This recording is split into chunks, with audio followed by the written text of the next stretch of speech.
బాలేదన్న అసలు సినిమా మొత్తం నచ్చలేదన్న full log. ఎలా ఉంది మరీ బాగుందని చెప్పలేం కానీ ఎబో యావరేజ్. ఫైట్స్ అన్ని ఎలా ఉన్నాయి? టైగర్ గురించి మీరు చెప్పండి. టైగర్ గురించి ఆల్రెడీ ట్రైలర్ చూసాం మనం. ట్రైలర్ చూస్తూనే అర్థమవుతుంది బాక్స్ ఆఫీస్ ఛార్జీలు తెంగబోతున్నాం.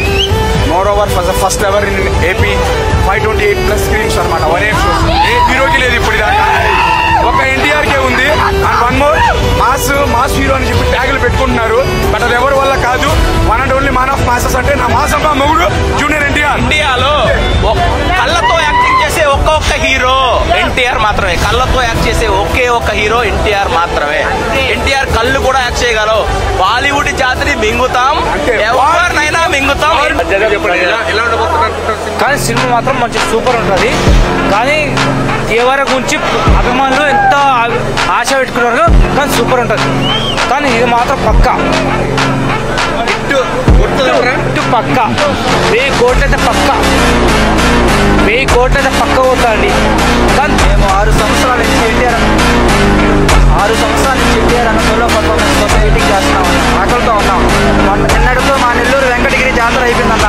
ఈ రోజు నుంచి మా మాసమ్మ మొగుడు జాతర ఈ రోజు నుంచి మొదలవుతుందన్న. అదే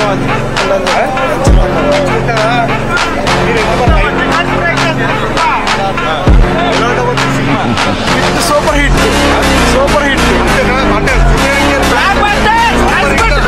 ఎవడైనా నా తారక రావుడి కింద బతకాల్సిందే. ఏ ఫ్యామిలీ అయినా తారక రావుడే. ఎన్టీఆర్ అంటేనే ప్రపంచం. ఖచ్చితంగా సినిమా మరొక రికార్డ్స్ అన్ని తిరగ రాస్తుంది. జై ఎన్టీఆర్. యుఎస్ లో కాదు, ఆర్టీసీ క్రాష్ లో ఆల్ టైమ్ రికార్డ్స్ క్రాష్ చేసింది. ఏ సినిమాకి ఇప్పటి వరకు జరగలేదు. 42 షోస్ ఒక మాల్లో 42 షోస్ ఇప్పటి వరకు ఏ సినిమా కూడా జరగలేదు. ఆల్ టైమ్ రికార్డ్స్ బ్రేక్ చేసింది. జై ఎన్టీఆర్. ఎన్టీఆర్ రంగంలో దిగితే ఎవడైనా వచ్చకపోతే, ఎన్టీఆర్ దిగితే ఎవరికైనా వచ్చకపోతే, వన్స్ ఎన్టీఆర్ అడుగు పెట్టాడా క్రాస్ అయిపోతాయి. ఎన్టీఆర్ అడుగు పెట్టాడు. ఫ్యాన్స్ ఒక ఆకలిని 6 సంవత్సరాలు చాలా ఆనందంగా ఉంది మా ఫ్యాన్స్ అందరికీ. 1000 కోట్ల సినిమా ఇది. All time record. 100%గా ఇది కలికి వచ్చేసి 89 lakhs కొట్టింది. 89 lakhs ఆర్టీసీ క్రాస్ రోడ్లో. ఇక్కడ 1.25 crores కొట్టింది. Already record breaked. Already north అమెరికాలో కూడా record break and first day collections కలికి వచ్చేసి 180 కోట్లు కొట్టింది. ఇప్పుడు ఈ రికార్డు కూడా బ్రేక్ కాబోతుంది. జస్ట్ 2 hours లో all records break. Thank you. జై ఎన్టీఆర్. ఆ ట్విస్టులు అన్ని మంచిగా ఉన్నాయి. ఎలా ఉందన్న మూవీ దగ్గర? బాలేదన్న అసలు సినిమా మొత్తం నచ్చలేదన్న ఫుల్ లాగ్. మరీ బాగుందని చెప్పలేం కానీ ఎబో యావరేజ్. ఫైట్స్ అన్ని ఎలా ఉన్నాయి బ్రో? ఫైట్స్ కూడా బాగున్నాయి. ఫైట్స్ ఇంకా యాక్షన్ కూడా బాగుంది సినిమాలో. ఫాదర్ అండ్ సన్ సెంటిమెంట్ ఎలా ఉంది? ఫాదర్ సన్ సెంటిమెంట్ అంటే ఓకే అంటే మరీ బాగుందని చెప్పలేం కానీ ఎబో యావరేజ్. ఇంకా ఫ్యాన్స్ ఏంటంటే చొక్కా చింపేసుకోవడం, ప్యాంట్ కూడా చింపేసుకుంటారు. ఇంకా ఎందుకంటే థియేటర్కి వెళ్ళేటప్పుడు ఇంకా 2-3 జతలు తీసుకెళ్ళాలి. ఫాదర్ క్యారెక్టర్ అనేది నాకు చాలా నచ్చింది. ఎన్టీఆర్ అన్న యాక్టింగ్ ఎలా? ఎన్టీఆర్ అన్న నెంబర్ 1 యాక్టర్ ఎవరైతున్నారో అది ఎన్టీఆర్ గారే. సముద్రం సీన్లన్నీ ఎలా అనిపించినాయి? ఫైట్లన్నీ ఎర్ర సముద్రము ఫైట్స్ అయినా సరే ఆ విజువల్స్ మాత్రం ఒక హాలీవుడ్ రేంజ్ ఉన్నాయి. ఫ్యాన్స్ మాత్రం పండుగ చేసుకుంటారు.